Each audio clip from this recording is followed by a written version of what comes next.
ahora se está transmitiendo por video del Facebook desde San Vicente de Paul. Les pido a todos los que están bienvenidos al conversatorio. Cuando la esperanza se vistió de pañolín a 30 años del aluvión que afectó a la zona de Antofagasta, y por supuesto que nos hizo a juntarnos, revivir, poner en nuestra misión del ser Scout y el servicio a nuestros amigos de Antofagasta.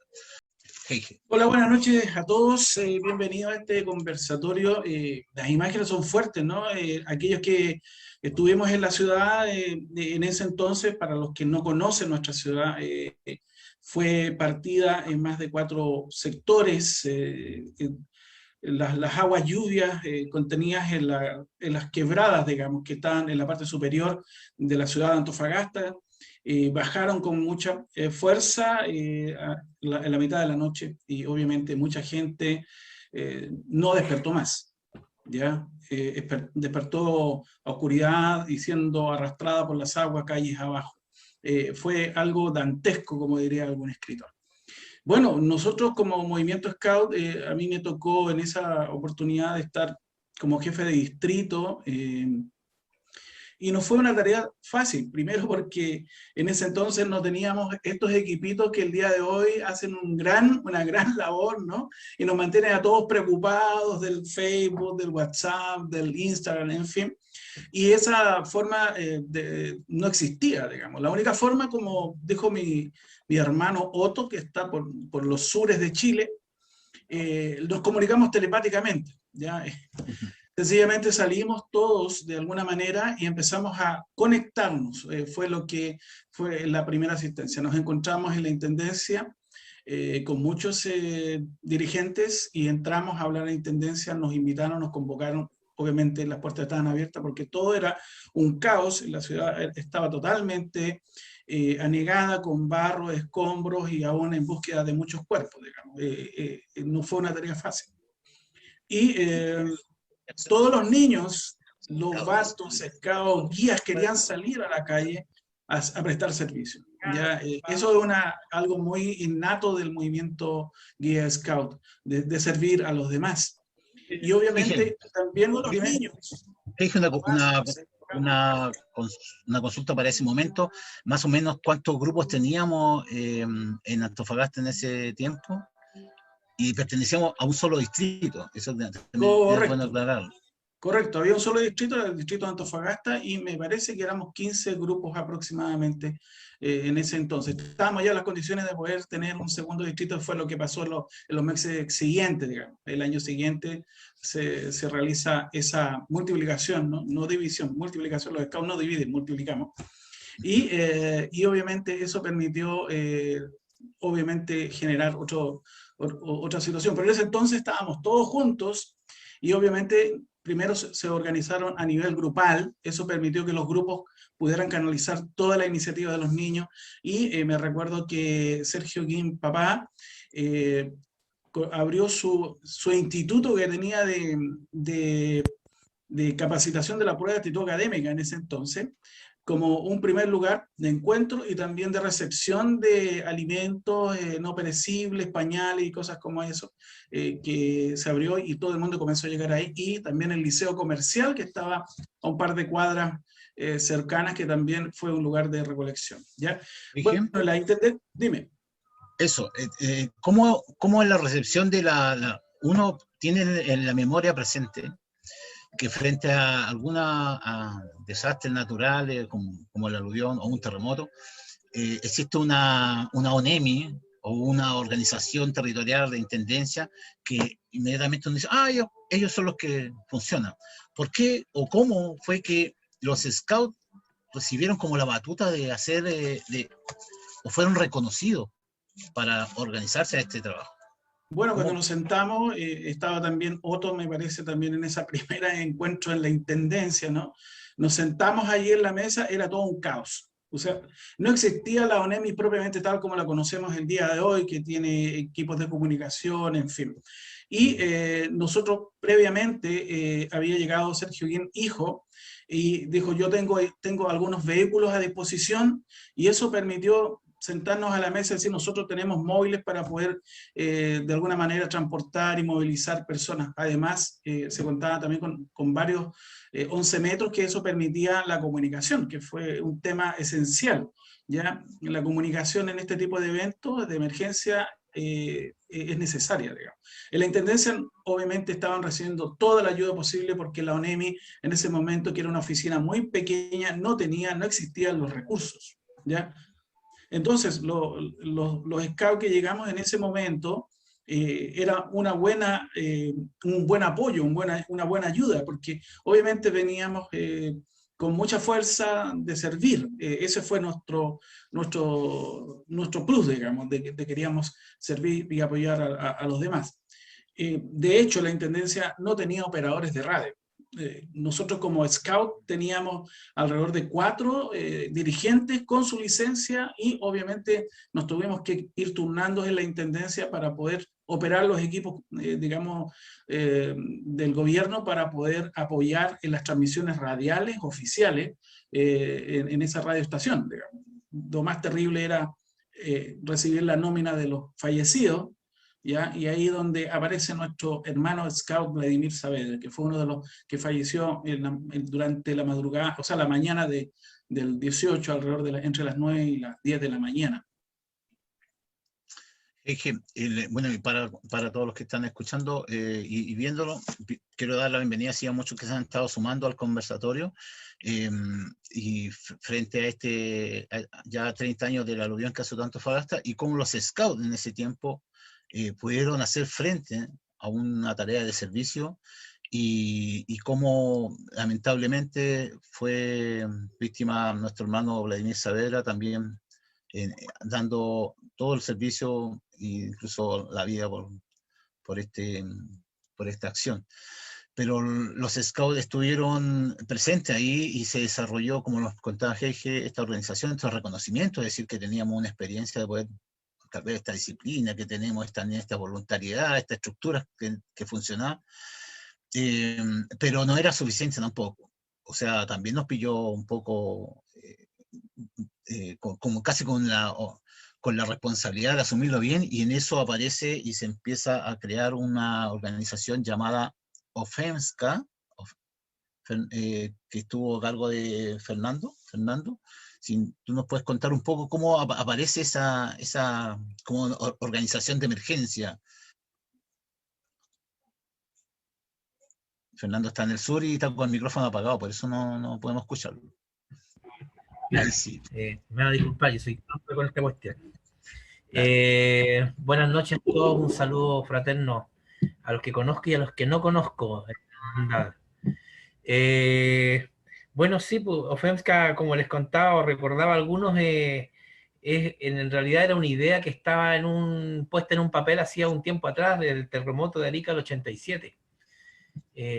Y el otro día vi una película de Transformers y justo los Transformers llegaron en el 87, así que tiene que haber sido ese que el impacto que hizo el terremoto. Claro.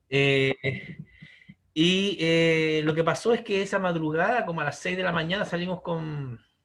No, o sea, como a las 3 de la madrugada salimos con mi hermano y nos encontramos con toda esta sorpresa, y por lo tanto a las 6 de la mañana se activó lo primero que era de la oficina OFEMSCA, que era activar las redes a través de la radio. En ese tiempo esa era la forma de comunicación masiva.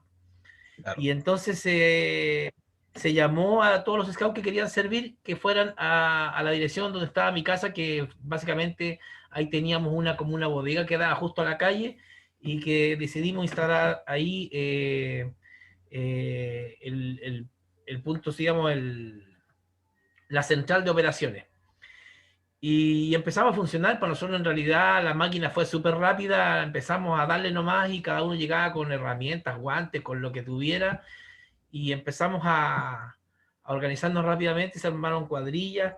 Esta FEMSCA tenía ya una estructura, ya estaba escrita, digamos, tenía una secretaría donde llegó y calzó justo la Mariale, llegó a hacerse cargo de la secretaría, tenía la logística, tenía operaciones, tenía comunicaciones, estaba ya diseñada. Había que puro ponerla en marcha nomás.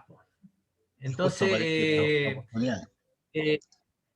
claro, se dio lamentablemente, es como el botiquín, uno lo tiene preparado esperando no ocuparlo, pero qué bueno tenerlo para cuando se necesita. Exacto. El asunto es que ahí se formaron las cuadrillas y todo, y empezamos a funcionar primero con unos pocos cabros, y después ya fue llegando en masa la gente. Y justamente, como dice G&G, nosotros nos llega un llamado. Yo no sé si fue la Lela que recibió el telefonazo, pero que la Intendencia nos invitaba. Y no sé cómo se enteró la Intendencia, seguramente a través de la radio, que nosotros estábamos llamando a esta OFEMSCA. Pero el asunto es que nos comunican y nosotros bajamos. Y ahí fue justamente cuando nos encontramos con G&G, con Sergio, y vimos el tema de la radio, que fue súper también oportuno haber tenido operadores de radio allá en la Intendencia. Nos facilitó mucho las cosas y qué sé yo. Entonces, el tema se dio así. Efectivamente se dio muy fácil porque ya los scouts tenemos una capacidad orgánica importante, y los cabros también tienen una capacidad de ponerse a disposición para servir muy rápida. Por lo tanto, no había que discutir temas, no había que ponerse de acuerdo en nada, ellos estaban siempre dispuestos nomás. Así que eso fue así. Y después no paramos nomás, así de simple, no paramos. No paramos, efectivamente.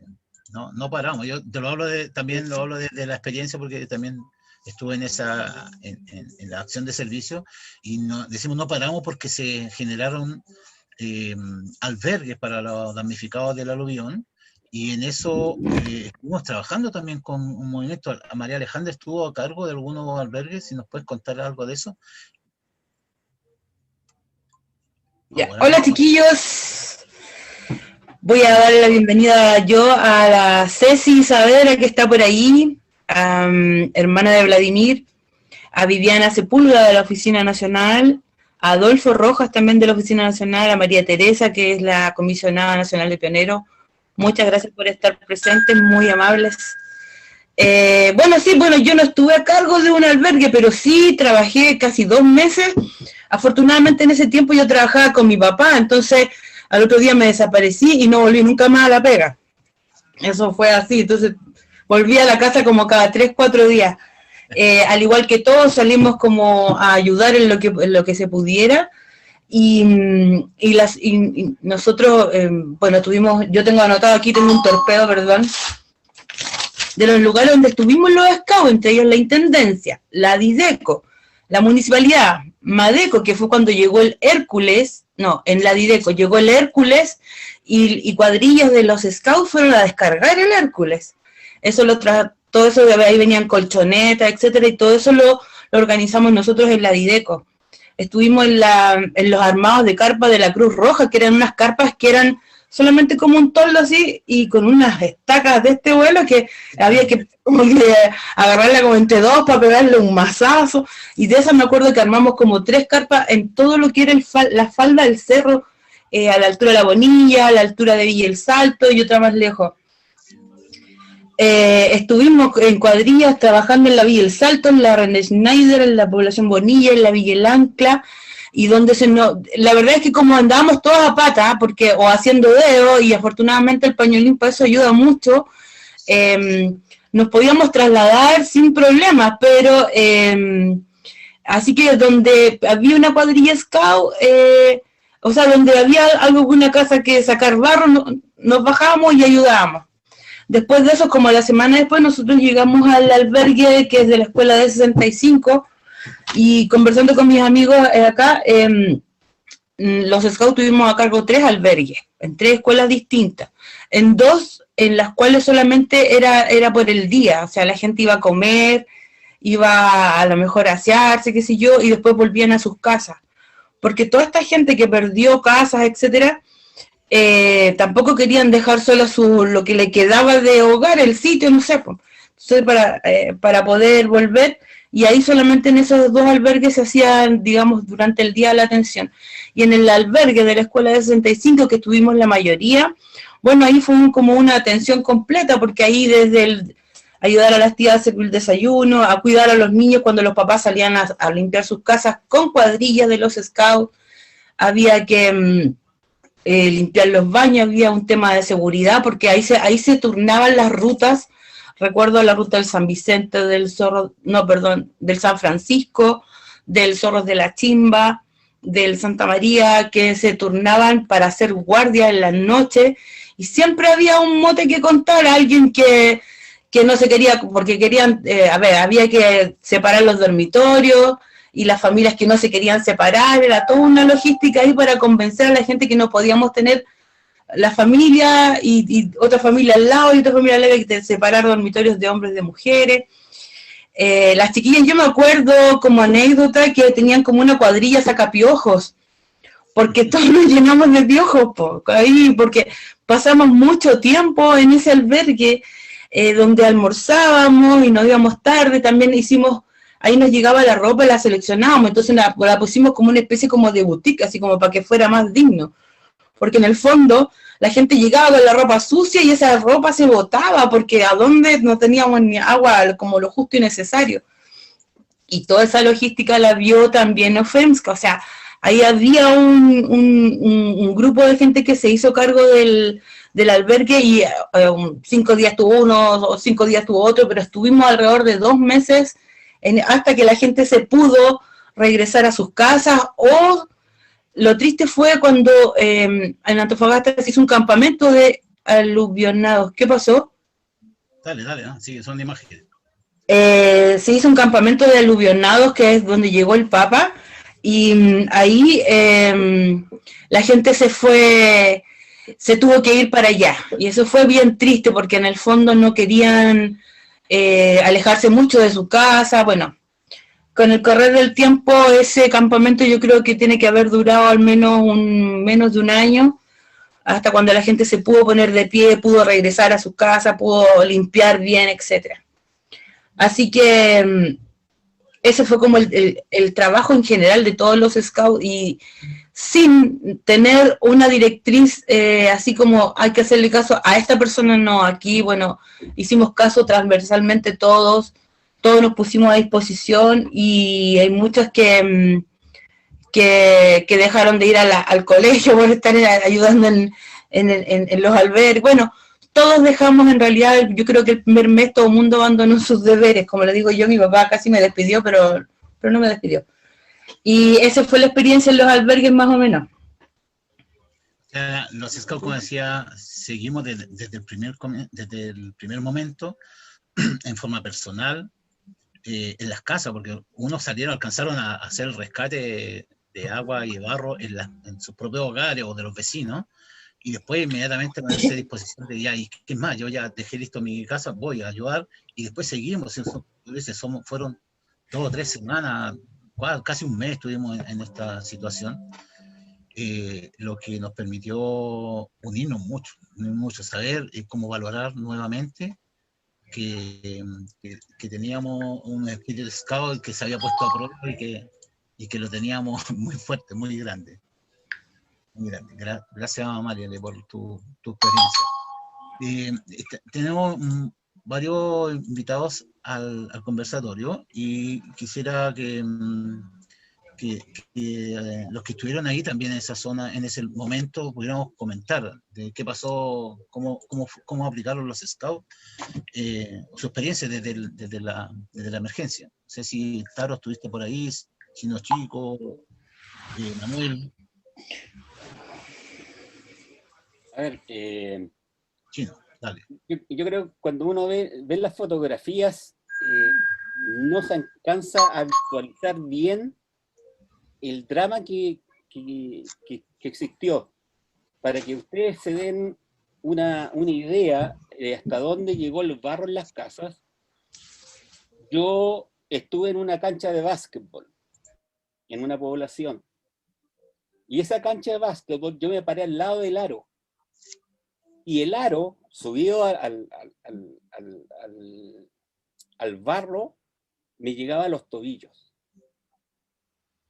O sea, esa era la altura del barro que existía en Antofagasta en esos momentos.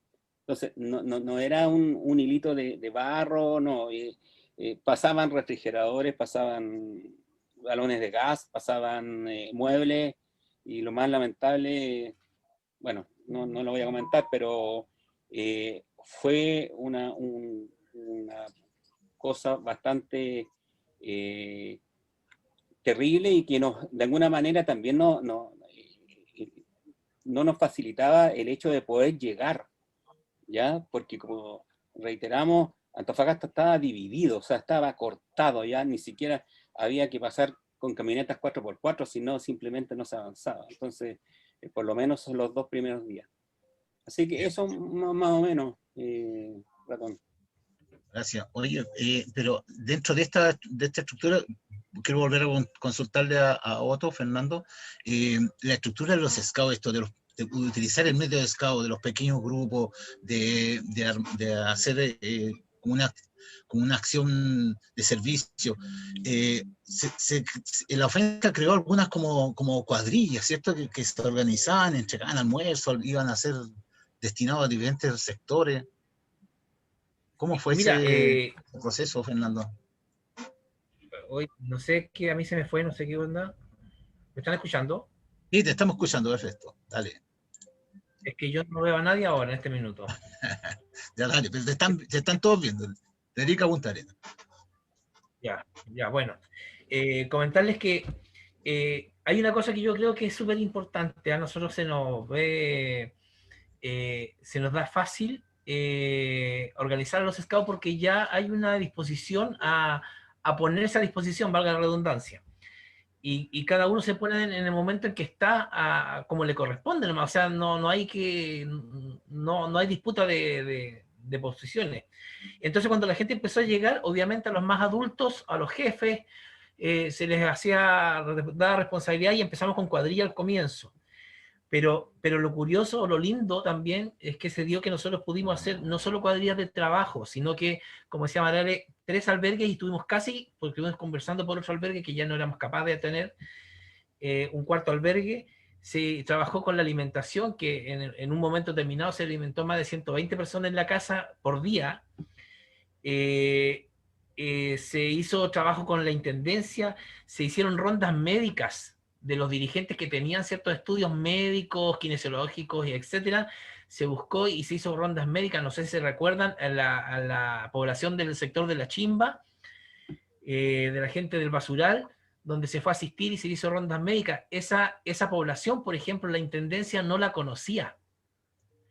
Y gracias a que el trabajo de cobertura que hizo el movimiento a través de esta oficina, o de los conocimientos de algunos dirigentes, se llegó allá con rondas médicas, se llegó con agua, se llegó con alimentos, se llegó con ropa.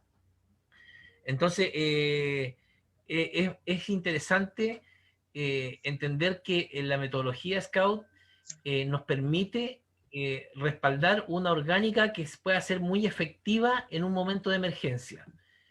Pero sí, bueno, por supuesto que se los comentaba antes, es muy importante también ser capaz de respaldarla con conocimientos, con preparación, para que no nos suceda lo que sucedió con Vladi.